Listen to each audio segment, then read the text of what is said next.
What's going on, everybody? Today we're back for the first of hopefully an extremely long series where we are trying to predict the outcome of every game in week one. We're going to do this every week. I'm going to keep standings on my predictions of the team's record. And then we're also going to keep projections of how many games I got right. All right. Starting out, by the way, I'm filming this at 6:13 p.m. Thursday, right before the Ravens game. Hopefully this will be out before Ravens Chiefs. All right, cool. So we're starting out with Ravens at Chiefs. And here, honestly, I see the Chiefs winning. A lot of people have the Ravens as the revenge game, but I think that the Chiefs say, screw your revenge game. They just take the dub. I don't know why, man. It's just something's telling me. And when you got something in your gut like that, you got to keep it there.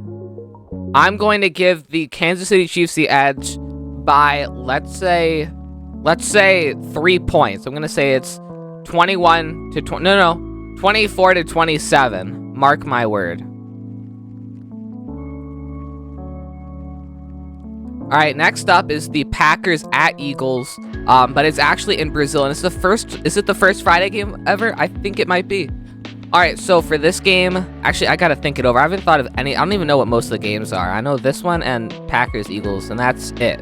Honestly, I think this is the Packers game to win. Listen, the Eagles fell off last year, and they did improve their roster and help reconstruct everything, but I think they start out this season with a loss. Do I think it's going to be a big loss? No. Do I think it's going to be a small loss? Kind of. I think it'll be in that mediocre range.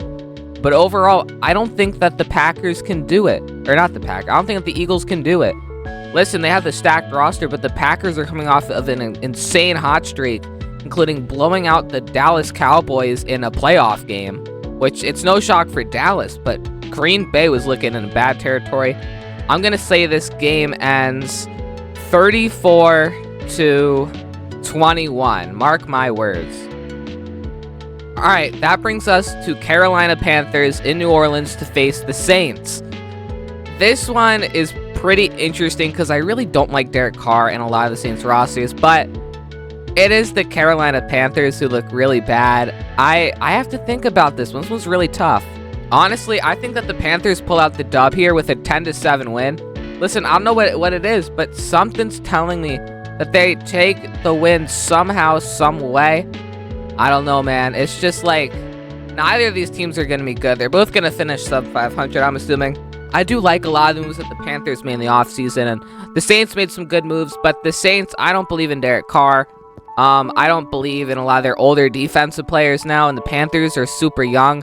They now have Xavier Legette and Jonathan Brooks out of the draft. Their defense looks pretty good with Jadeveon Clowney being added back, and of course, J.C. Horn. I mean, what isn't there to like? A lot. All right, next up is the Vikings going to New York to face the Giants in the Big Apple. This one, it's a playoff game reunion. We're going to see Sam Darnold play against Daniel Jones. Possibly the two worst starters in the league. I don't think that they are. I kind of have hope in a little bit of Sam Darnold. I think that Daniel Jones is a bottom 5 quarterback. I don't know quite that bad. I definitely have Derek Carr in the previous mentioned match below probably both of them at this point. But I really don't know. I mean, if we're looking at the supporting cast, I feel like it's probably got to be the Vikings, right? Listen, they have Sam Darnold. But the Giants have Daniel Jones. You have Sexy Dexy on the Giants and Kayvon Thibodeau and Brian Burns and that whole club. But at the same time, that incredible... the Giants are relying heavily on their defense this season. And we look at the Vikings offense. It's the exact opposite of their defense. And the Vikings defense is bad and the Giants offense is bad. So while you do have Brian Burns, Kayvon Thibodeau, Dexter Lawrence, all of them, you're playing against the weapons of TJ Hawkinson. Is TJ Hawkinson hurt? Oh, he is. Oh my gosh. Well, you're still playing against Aaron Jones, Justin Jefferson, Jordan Addison, Jalen Naylor. Like, I mean, and I do really like their O-line. Christian Darrisaw and Garrett Bradbury are a good duo. Their defense isn't great, but I think that it is just good enough to make it to the W, and I think that they come away with this. The Vikings winning. Let's go. I'm going to go with 17-3. I'm going to do that. All right, going down to Patriots at Bengals. I mean, you have you have beginning of season Joe Burrow, but then again, you'd still have Jamar Chase, who's probably gonna be playing. He was at practice the other day. You have T. Higgins, Zach Moss. I actually do like, and I really like Mike Gesicki. I think he's one of the most underrated tight ends in the league, and that's against Christian Gonzalez. A little bit of D-line help, and pretty much that's it. The Patriots defense isn't that good, and if Joe Burrow can't get it done against the New England Patriots, I think that we have a talk to have about Slim Shady over there. So I definitely think that Joe Burrow can beat the Patriots. I don't think it's going to be by that much. I think the Patriots offense finds a little bit of flair in there. You know, a little lost and found bin of receivers. I have the Bengals winning. I'm going to go 21-7. All right, next up is Steelers at Atlanta Falcons. This one's really interesting. Listen, I don't like Russell Wilson at all. And then on the same side, I kind of like Kirk Cousins, especially with this offense. I think that Drake London is wildly overrated. I had multiple good chances to draft Drake London in my fantasy draft. You know what I didn't do? I didn't draft Drake London, and I don't regret it at all. But I mean, the Falcons just bolstered their defense. Steelers already have a really good defense. I think this is going to be either a really good match or a really bad match. I'm actually kind of leaning towards pretty bad. I think it's going to be entertaining, low scoring. I'm going to go Falcons over Steelers with a score of, let's do 14-7. Next up, you got Texans at Indianapolis Colts. Honestly, this is interesting because I like the Colts revenge game. Anthony Richardson is going to be back. They almost won with Joe Flacco. Oh no, that was Gardner Minshew, the Gardner Minshew run. But I think that the Texans in no way can lose this game. I mean, you look at that weapon. I'm gonna name their weapons. Let's go. At running back, you have quarterback. First off, you have one of the best quarterbacks in the league, CJ Stroud. At running back, you have the slowly decreasing Joe Mixon, who still looks really good. Wide receivers, you have Nico Collins, rising star, Stephon Diggs, who, I mean, he kind of fell off, but still he's a touchdown demon. And Tank Dell, who could be one of the best receivers, or at least one of the best wide receiver twos in the next 3 years. I mean, come on now. Colts, they have Michael Pittman, Junior Van Zyre, Franklin, they have DeForest Buckner. I don't think any of it is enough to defend that offense. And also, they have like Anthony Richardson, but the Texans have Danielle Hunter, and they have a bunch of other people like Stingley. I think the Texans pretty easily win this one. I think since it's a divisional match, it'll be a little bit closer than it has to be. So I'm gonna go with 24-17 Texans. Next up is Cardinals at Bills. I have a lot of players in this game. Weirdly enough, I have Josh Allen and James Conner. It's not that many, but it's good enough amount. Bills, they lost pretty much everything over the offseason, right? They lost they lost 2 wide receivers. They still have their really good tight end duo, though. I'm assuming a lot of tight end sets, especially with James Cook looking really good.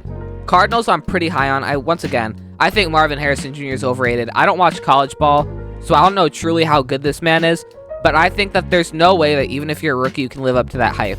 You can give CJ Stroud the hype that he has, like, that maybe, like, Marvin Harrison Jr. has if he was going into his second year, and I still think that would be a little bit much.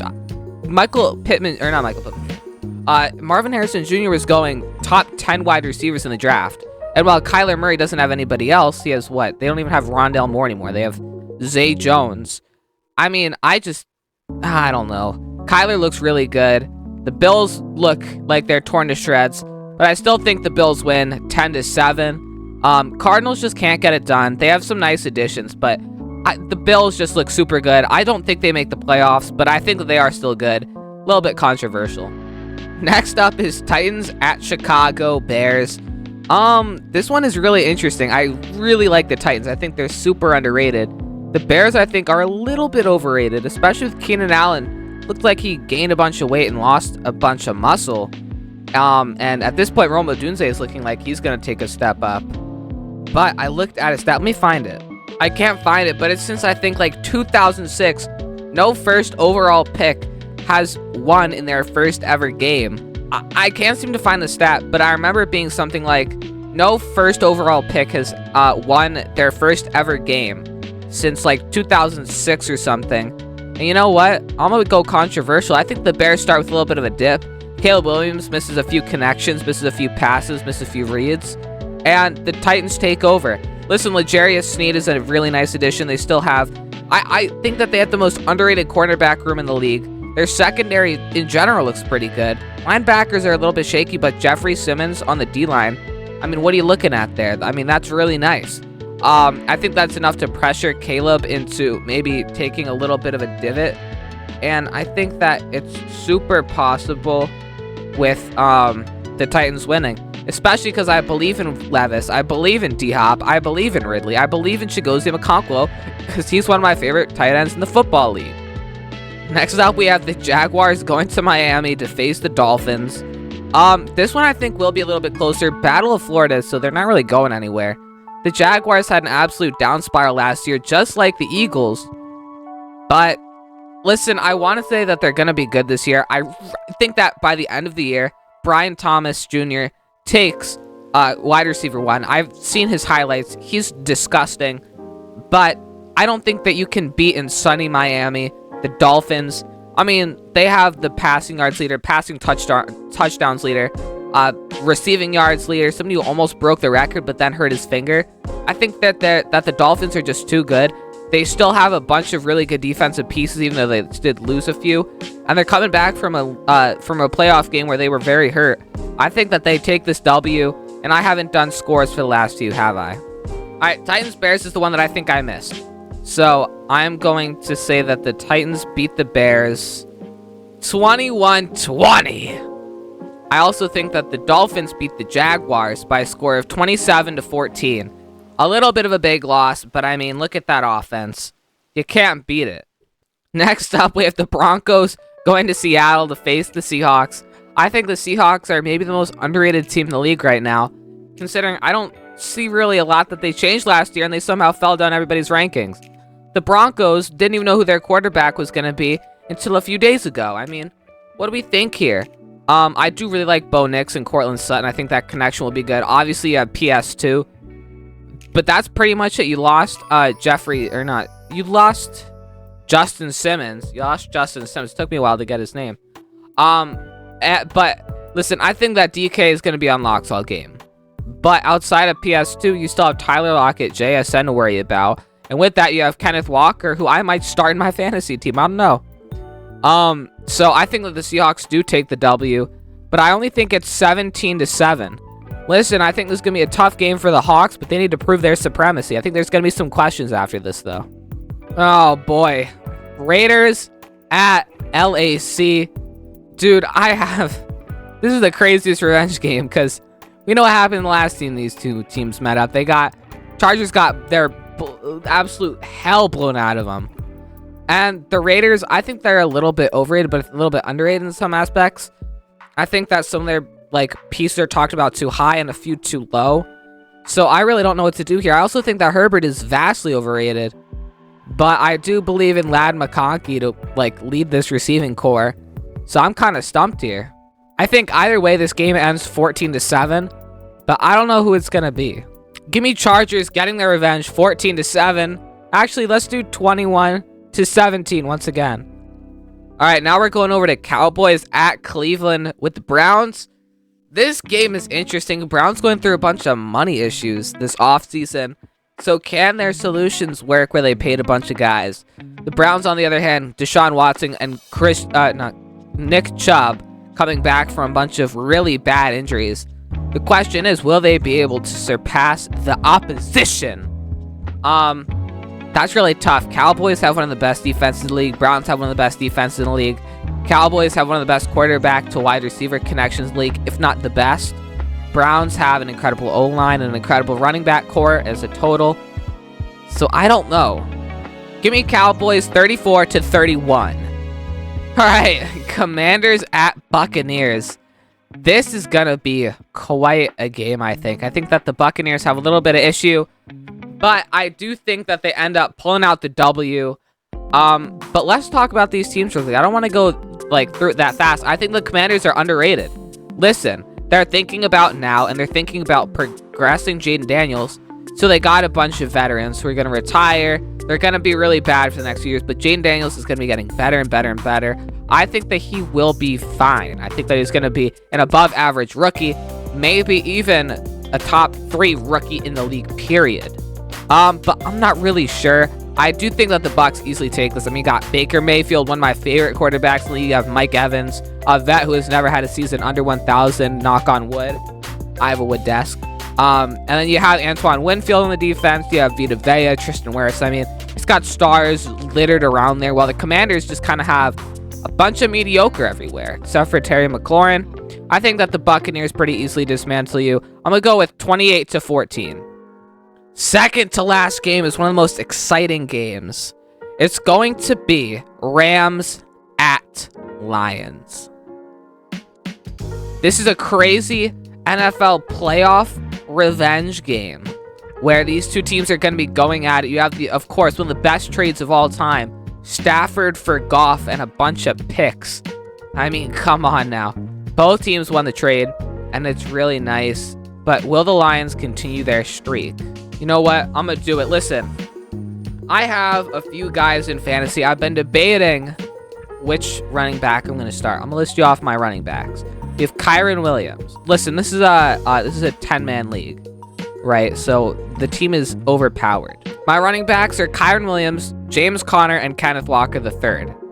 You know what'll show you what I think about this game? Kenneth Walker over Kyren Williams. I'm going to put... Ooh, I might put Kyren Williams in over Amari Cooper. I don't know. You guys can go on my TikTok, and eventually you'll see a fantasy team review. And then I'll also put it in Madden eventually. But anyway, I think that the Lions win this game. The defense absolutely becomes studs. Goff to Amon-Ra should be pretty good. I have Amon-Ra on my fantasy team as well because I'm the GOAT at drafting. I had a very mediocre draft, and I'm regretting all my picks. But I do think that the Lions take out this win. I think that they score 24 points opposed to the Rams 17. Listen, I'm doing the score a lot. But I do think it's just going to be what happens. Actually, we're going to do 24-20. Make it even better. A game-winning field goal, perhaps.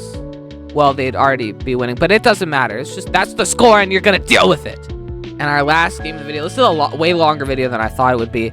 You have the Jets at 49ers. You have Aaron Rodgers playing against the men who hurt him last year. And you have the defending Super Bowl losers, which is still a very high title to have. Can the Jets, who I think are pretty, I think their defense is a little bit overrated, but their offense is very underrated, except for Breece Hall, because you're one of the most overrated players in the league. But I do think that the defenses clash it out the entire game, and it ends with a solid... I was going to do 24 again, but let's switch up the numbers. I'm going to go with 21-14 49ers. And this is going to be a very highly anticipated game. But that is going to do it for the video, everybody. If you enjoyed, be sure to like and subscribe. Within the next video, we're going to be going over, or within the next part, we're going to be going over how we did. But that is going to do it. If you enjoyed, like, subscribe. Sorry for taking up so much time. I need to get this edited within the next, it's currently 6:37, so I have only like an hour and a half to get this video edited. Please let me do it.